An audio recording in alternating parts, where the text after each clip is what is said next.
Hello everyone, welcome to my YouTube channel. आज मैं अब आपको बताऊंगा कि पासपोर्ट एप्लीकेशन कैसे अप्लाई करते हैं, क्या उसका सही तरीका है और एक बार में पासपोर्ट एप्लीकेशन किस तरह से अप्लाई करें कि आपको पासपोर्ट आने में कोई दिक्कत ना हो। तो आज जानते हैं इस वीडियो के माध्यम से। चलिए स्टार्ट करते हैं। सबसे पहले हम जाएंगे पासपोर्ट इंडिया की साइट पे। पासपोर्ट इंडिया का वेबसाइट है passportindia.gov.in। यहाँ पे जैसे मैं लिंक पे इस पर क्लिक करूँगा कुछ इस तरह से पहले हमारा होम पेज आएगा। इसको आप यहाँ से क्लोज कर दीजिएगा। हम यहाँ पे सबसे पहले यहाँ पे हमें यूज़र क्रिएट करना पड़ेगा, अपने आप का रजिस्ट्रेशन करना पड़ेगा। रजिस्ट्रेशन करने के बाद ही पासपोर्ट एप्लीकेशंस की जो प्रक्रिया है वो आगे बढ़ती है। तो यहाँ पे हम रजिस्ट्रेशन करेंगे।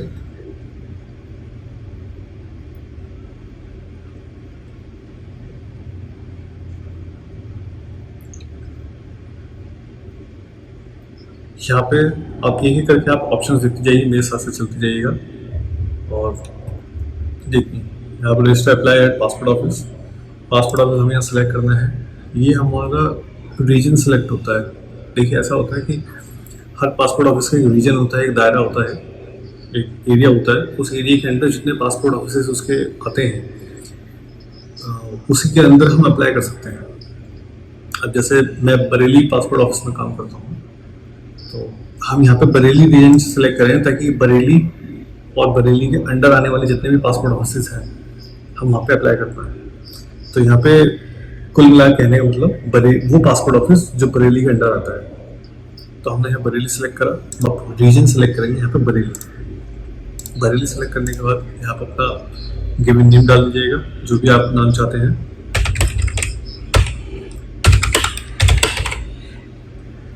डेट ऑफ बर्थ यहाँ पे आप सेलेक्ट कर लीजिए अपनी।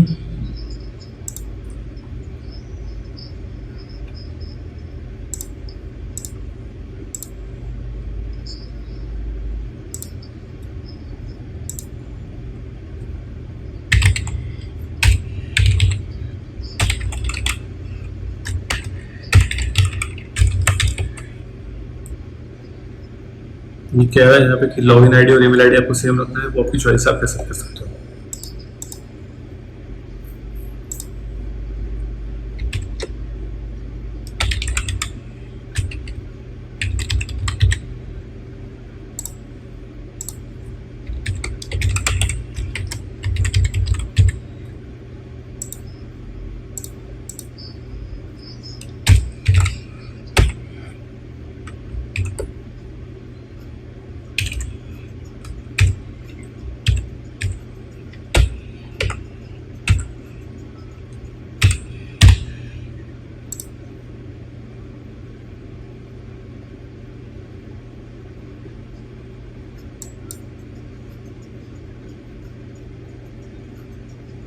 अच्छा, ये कह रहा है कि ईमेल आईडी में आपका पहले नंबर नहीं आ सकता। ओके,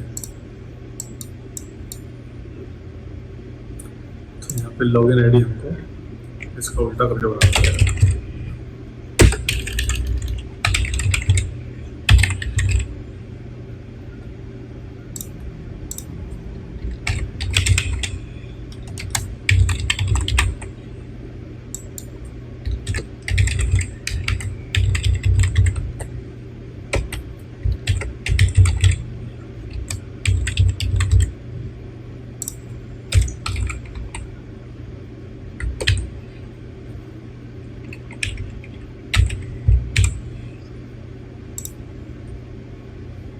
वीडियो में लास्ट तक बने रहिए क्योंकि लास्ट में क्योंकि मैं पासपोर्ट ऑफिस में काम करता हूँ, तो आपको कुछ ऐसी चीज़ें बताऊंगा जिससे आपको पासपोर्ट जल्द से जल्द मिल जाएगा और कोई इशू नहीं आएगा। अब जैसे रजिस्ट्रेशन करने के बाद यहाँ पे आपकी जो ईमेल आईडी है उस पर एक अकाउंट एक्टिवेशन के लिए लिंक भेजेगा। आपको अपना ईमेल आईडी खोलना है।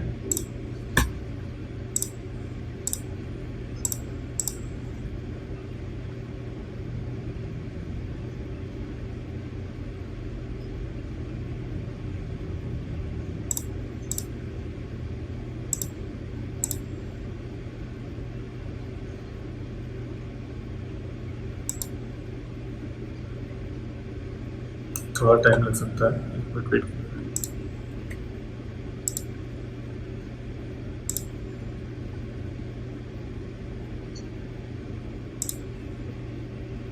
ये आ गया।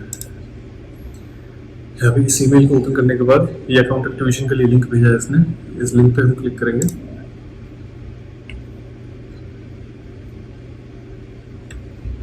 यहाँ पर वही यूजर आईडी डाल दीजिएगा जो आपने अभी क्रिएट करा है।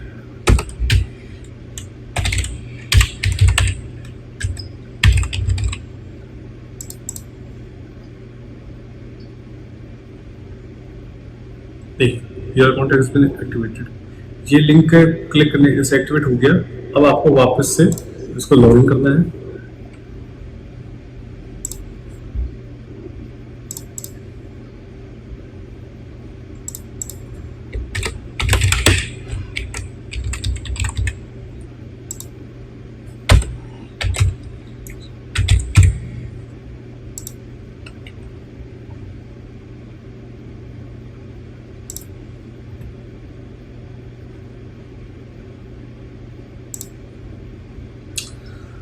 अब हमने जो पासपोर्ट इंडिया की वेबसाइट है उस पर हमारा अकाउंट क्रिएट हो चुका था और हम उस अकाउंट में लॉग इन कर चुके हैं। अब यहाँ पे सबसे पहले हमको क्या करना है, अप्लाई फॉर फ्रेश और री इशू। अगर आपके पास पहले से पासपोर्ट है तो आप हर बार उसको री इशू में ही अप्लाई करेंगे।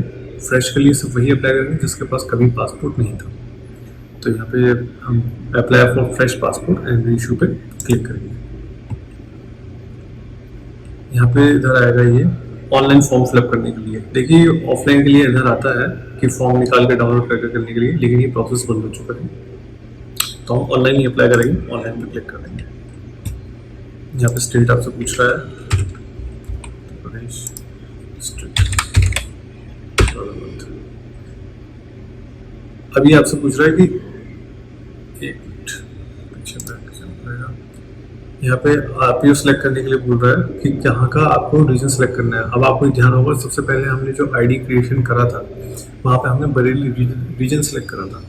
तो इस आईडी से हम सिर्फ बरेली रीजन के क्षेत्र में ही अप्लाई कर सकते हैं, बाहर का नहीं कर सकते। जैसे मैंने बरेली सेलेक्ट करा है तो लखनऊ रीजन में आने वाले अगर कोई बंदा लखनऊ अप्लाई करना चाहता है तो उसको अलग आईडी क्रिएट करनी पड़ेगी। इस आईडी से काम उसका नहीं होगा। यहाँ से हम सिर्फ बरेली अप्लाई कर सकते हैं। अब मैं ये चाह रहा है कि आप कहाँ पे कौन से ज़िले में पासपोर्ट अप्लाई करना चाहते हैं। अब जैसे मैं मुरादाबाद में काम करता हूँ तो फॉर एग्जांपल मैं चाहता हूँ कि मैं मुरादाबाद से अप्लाई करना चाहता हूँ।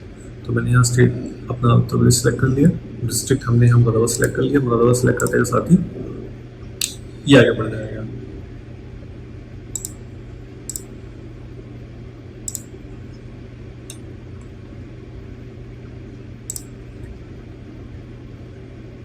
ठीक, अब यहाँ पे अप्लाइंग फॉर जैसा आपने आप ऑप्शन दीजिए कि फ्रेश में आप अप्लाई करते हैं या रीशो। पहले सबसे पहले यहाँ पे मैं फ्रेश के लिए ही लेके चलता हूँ।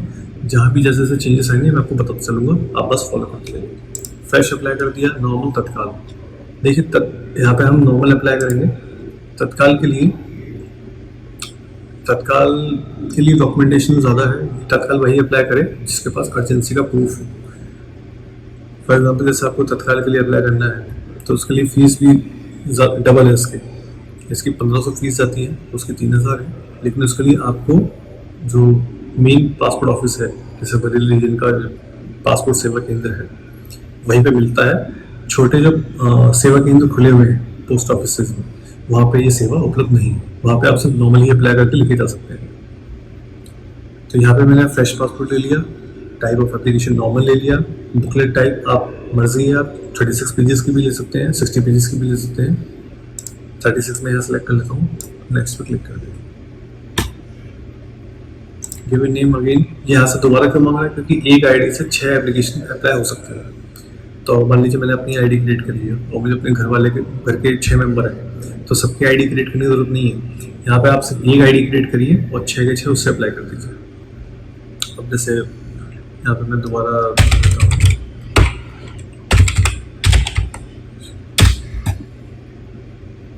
यहाँ पे ये कह रहा है कि क्या आप कभी किसी और नाम से जाने जाते हैं? नो, ऐसा कोई नाम नहीं है। कभी आपने नाम अपना चेंज करा है? नहीं।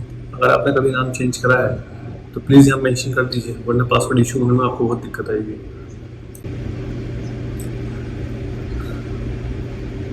डेट ऑफ बर्थ यहाँ सेलेक्ट कर लेंगे।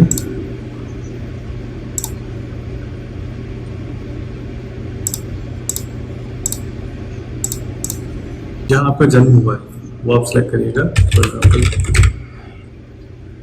यहाँ पे सेलेक्ट करते हैं status, relationship by birth, pan number डाल दीजिए इधर, एम्प्लॉयमेंट टाइप सेल्फ एम्प्लॉयड। यहाँ पे ये आता है कि क्या आपके स्पाउस यानी आपका जीवन साथी या आपके पेरेंट में से कोई गवर्नमेंट जॉब में है, तो ये उसके लिए एप्लीकेबल होता है।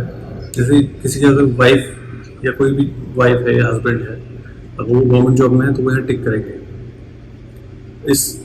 और अगर कोई 18 साल से कम है, ध्यान दीजिएगा, अगर कोई 18 साल से कम है और उसके पेरेंट्स कोई भी गवर्नमेंट जॉब में है तब वो यहाँ क्लिक करेगा। मान लीजिए कोई 18 साल का कंप्लीट हो गया या उससे ऊपर का है और उसके पेरेंट्स में कोई गवर्नमेंट जॉब में है, तो उससे इसका कोई मतलब नहीं, क्योंकि यहाँ पे ये सिर्फ माइनर के केस में है कि अगर माइनर है तो उसका पेरेंट काउंट होंगे गवर्नमेंट जॉब में। अगर वो मेजर हो चुका है तो उसके पेरेंट्स का गवर्नमेंट जॉब होने से कोई मतलब नहीं है। यहाँ पे सिर्फ उसका फिर स्पाउस होना चाहिए, हस्बैंड या वाइफ। तो अगर माइनर है और पेरेंट में से कोई है तब आप सिलेक्ट करेंगे, वरना सिलेक्ट नहीं करेंगे। अब जैसे इन केस यहाँ पे नहीं है, इन केस माइनस में कोई अगर पेरेंट गवर्नमेंट जॉब में है तो उस केस में पासपोर्ट की ग्रांटिंग पहले होती है और पुलिस वेरिफिकेशन बाद में होता है। और नॉर्मली पुलिस वेरिफिकेशन पहले होता है और ग्रांटिंग का प्रोसेस बाद में होता है, तो इसमें आपका जल्दी काम हो जाता है थोड़ा, अगर गवर्नमेंट जॉब में है वो लोग तो। फिर इसके बाद यहाँ पे एजुकेशन क्वालिफिकेशन, जो भी आपकी क्वालिफिकेशन है वो सिलेक्ट कर लीजिएगा। बहुत ध्यान सेलेक्ट करिए, क्योंकि यहाँ पे हाई स्कूल से नीचे वालों को ECR का स्टेटस मिलता है, ECNR नहीं मिलता है। ECR का मतलब है इमिग्रेशन चेक रिक्वायर्ड और ECNR का मतलब है इमिग्रेशन चेक नॉट रिक्वायर्ड। इससे फर्क क्या पड़ता है, जो भी कोई बंदा हाई स्कूल पास है तो उसको ECNR का स्टेटस मिल जाता है। तो जब भी वो किसी फॉरेन कंट्री में विजिट करने जाता है, घूमने जाता है, किसी काम से आता है, तो वहाँ पे उसका इमिग्रेशन चेक नहीं होता है। इमिग्रेशन चेक मतलब वहाँ पे एक अलग से लाइन लगती है, उनका चेकिंग होती है कि आप क्यों आए हैं यहाँ पे, आपका क्या पर्पस है, आपका मतलब ये सब इसलिए चेक करते हैं कि उसका एक्सप्लॉयटेशन ना हो या फिर वहाँ जाके बस ना जाए कि मुझे तो कोई जानकारी ही नहीं है। तो इसलिए ECNR का स्टेटस एक पढ़े लिखे का स्टेटस माना जाता है कि आपको ECNR का स्टेटस, तो आपको कोई प्रॉब्लम नहीं होगा, कहीं आपका इमिग्रेशन चेक नहीं होगा, कहीं हर जगह आपको क्लियरेंस मिलती चली जाएगी। तो वो हाई स्कूल या हाई स्कूल से अबव वाले को ही मिलता है। अगर आपका हाई स्कूल नहीं है तो आप ECNR यहाँ पे नो करके ही लाएंगे। जैसे मान लीजिए मैं यहाँ 7th पास और लेस कर देता हूँ या 8 या 9 कर देता हूँ, तो यहाँ पे ये सिलेक्ट करने के लिए बोलेगा। इस वक्त सिलेक्ट करने के लिए क्यों नहीं बोल रहा है, क्योंकि जो डेट ऑफ बर्थ है, डेट ऑफ बर्थ में जो भी सिटीजन 50 या 50 से ऊपर एज अटेन कर लेता है तो उनको ऑटोमेटिकली ECNR स्टेटस मिल जाता है। उनको कोई डॉक्यूमेंटेशन की जरूरत नहीं है, मतलब ECNR स्टेटस के लिए जो डॉक्यूमेंट्स देने पड़ते हैं उस डॉक्यूमेंट प्रेजेंट करने की उनको जरूरत नहीं पड़ेगी, उनको ऑटोमेटिकली ECNR का स्टेटस मिल जाएगा। ये सिर्फ उनके लिए है जिनकी एज 50 कंप्लीट हो गई है या उससे ऊपर है।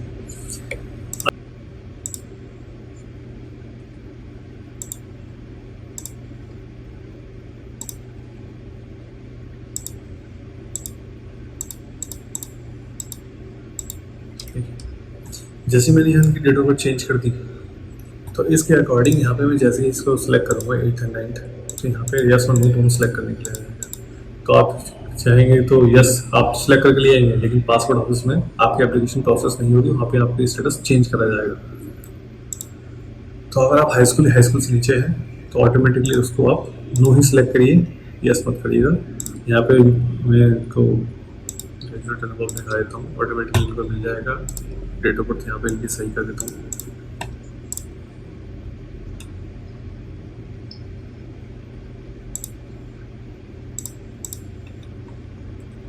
डिस्ट्रीब्यूशन कोई मार्क है तो आप मेंशन कर दीजिए, आधार नंबर मेंशन कर दीजिएगा। मैं यहाँ पे नहीं करता हूँ क्योंकि दिखाने मेरे को अभी इनका अप्लाई नहीं कर रहा हूँ, सिर्फ आपको दिखाने के लिए कर। यहाँ पे आधार नंबर को ऑथराइजेशन के लिए करने के लिए पूछ रहा है। जब मैंने अप्लाई करा ही नहीं, नंबर ही नहीं डाला है, तो ये ऑथराइज क्या करेगा, तो इसलिए मैं इसको नेक्स्ट कर देता हूँ। Father name DP Sharma.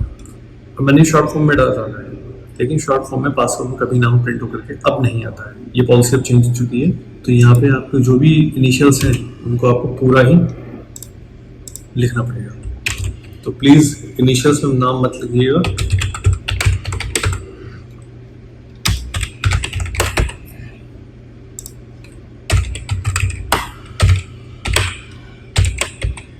Legal guardian मत भरिएगा। लीगल गार्जियन उस केस में अप्लाई होता है जब आपको कोर्ट से किसी दूसरे को अथॉरिटी दी गई हो कि इनके अब लीगल गार्जियन ये है, तो इसे अभी मत भरिएगा। स्पाउस नेम भर दीजिए।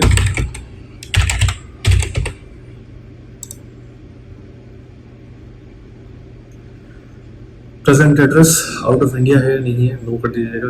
आउट ऑफ इंडिया का प्रेजेंट एड्रेस नहीं होगा। और हाँ, पासपोर्ट हमेशा प्रेजेंट एड्रेस से बनता है, परमानेंट एड्रेस पे नहीं बनता है। तो जो भी आपका प्रेजेंट एड्रेस है अपने सारी आईडियो पे वही अपडेट करा लीजिएगा, या एटलीस्ट एक आईडी पे तो वो एड्रेस अपडेट करा ही लीजिएगा, क्योंकि प्रेजेंट एड्रेस पे ही आएगा, परमानेंट एड्रेस पे नहीं आएगा। तो प्रेजेंट एड्रेस जैसे यहाँ पे मैं एड्रेस ऑफ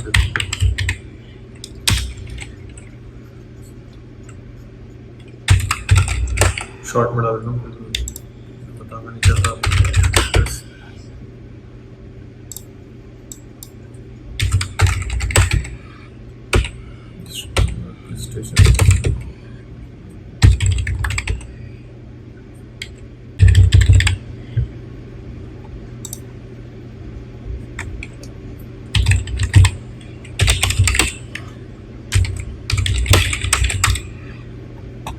इस परमानेंट एड्रेस अवेलेबल क्या परमानेंट, मतलब जो भी आपका परमानेंट एड्रेस है उसके अलावा आपके पास कोई परमानेंट एड्रेस भी है प्रेजेंट एड्रेस के अलावा? अगर है तो आप उसको यस करिएगा, वरना उसको नो कर दीजिएगा। परमानेंट एड्रेस आपका अवेलेबल, जैसे मेरे पास परमानेंट एड्रेस इन लोगों का है, जो अभी का एड्रेस है वही हमारा परमानेंट एड्रेस है। तो अब ये पूछेगा, जैसे मैंने सेलेक्ट करा yes, is your permanent address same as present address? हाँ, वैसे ही। और अगर अलग है तो यहाँ नो करके वो आपसे एड्रेस मांगेगा। परमानेंट एड्रेस आपका कहाँ का है, आप वो परमानेंट एड्रेस फिल कर दीजिएगा। इस केस में मैं यहाँ पे यस ही कर देता हूँ, सेम है, और नेक्स्ट कर देता हूँ। अभी कह रहा है यहाँ पे I agree to receive SMS from address place. Okay, ठीक है, ये भी ठीक है। Okay, enter valid mobile number.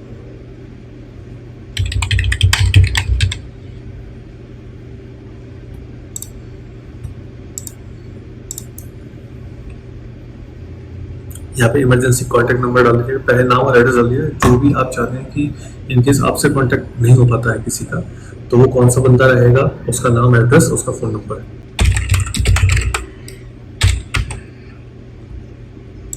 उनका एड्रेस डाल सकते हैं आप यहाँ पे।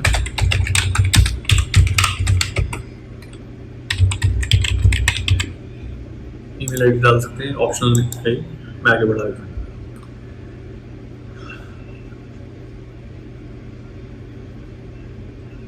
यहाँ पे से नो ही रहने दीजिए। डिटेल्स ऑफ ये कह रहा है प्रीवियस और डिप्लोमेट पासपोर्ट डिटेल्स। पुराने पासपोर्ट की कोई डिटेल्स है आपके पास पहले से, कोई पासपोर्ट डिटेल या कभी पहले अप्लाई करा हो उस चीज़ के लिए? तो यहाँ पे प्रेजेंट, क्योंकि हम फ्रेश में अप्लाई कर रहे हैं, तो ऑब्वियस सी बात है हमारे पास पहले कोई पासपोर्ट नहीं था, तो हम यहाँ पर डिटेल्स नॉट अवेलेबल। ठीक, रीइश्यू का बिल्कुल सेम केस है, कुछ नहीं करना है, बस यहाँ पे क्या है, आपको डिटेल्स अवेलेबल करके पुराना पासपोर्ट नंबर डाल देना है, date of issue, date of expiry, place of issue, ये आपके पासपोर्ट के पहले पेज पे लिखा होता है। पासपोर्ट नंबर पहले पेज पे लिखा होता है, डेट ऑफ इशू भी वहीं होता है, एक्सपायरी भी वहीं होता है, प्लेस ऑफ इशू आपका वहीं होता है। बहुत ध्यान से भरिएगा।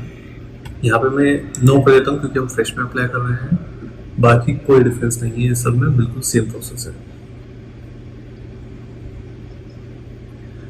Have you ever applied for passport but not yet issued? देखिए, उस केस में अप्लाई होता है, आपने कहीं से मान लीजिए अप्लाई करा था, आपका प्रोसेस आधा अधूरा कहीं से हुआ, और फिर आपका वो पूरा आपने कहीं और से अप्लाई कर दिया, वहाँ से आपका पासपोर्ट नहीं बन पाया। तो ये प्रोसेस तब काउंट होता है अगर वहाँ से, जैसे आपने अप्लाई करा और वहाँ से आपकी फाइल नंबर जनरेट हो गई। अगर फाइल नंबर जनरेट हो गई है और पासपोर्ट नहीं आया है, तभी आप यहाँ पे करेंगे कि हाँ हमने अप्लाई करा था और पासपोर्ट नहीं आया। इनकेस आपका फाइल नंबर कोई वहाँ से जनरेट नहीं हुआ था, मान लीजिए आप वहाँ गए, आपने सिर्फ फोटो खिंचवाया था पता चला किसी वजह से वहाँ पर कनेक्टिविटी नहीं थी या कोई भी इशू रहा, आपको वहाँ जाना पड़ा और फिर आपने साल भर तक पासपोर्ट अप्लाई नहीं करा, कुछ भी आपका पासपोर्ट नहीं बना, अब आपको ध्यान रखा कि मैंने पासपोर्ट अप्लाई करा था उस दिन, तो लेकिन जब तक आपका फाइल नंबर बना ही नहीं है वो नहीं माना जाएगा कि आपने अप्लाई करा था। तो उसके लिए जब तक आपके पास फाइल नंबर नहीं जनरेट हुआ था तब तक आप इसको नहीं करेंगे कि मैंने कभी अप्लाई नहीं करा था। लेकिन अगर वहाँ पे उस ऑफिस में फाइल नंबर जनरेट हो चुका था तो आप यहाँ लिखेंगे यस, और यस करने के बाद वहाँ का फाइल नंबर आप डालेंगे जो प्रीवियस फाइल नंबर था, डेट ऑफ अप्लाई जिस डेट को आपने अप्लाई करा था, और वो ऑफिस जहाँ से आपने अप्लाई किया था इस चीज़ को। यहाँ पे मैं नो कर देता हूँ क्योंकि मैंने कभी अप्लाई इनका नहीं किया था।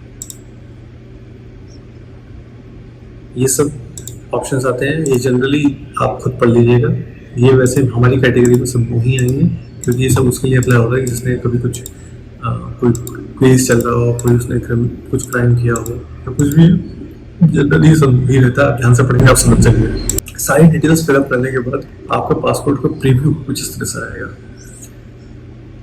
नाम इस तरह से आप एक सर्च करने हाउस आप चेक कर लीजिए किस तरह से आपको प्रिंटिंग होकर के वहाँ से आएगी।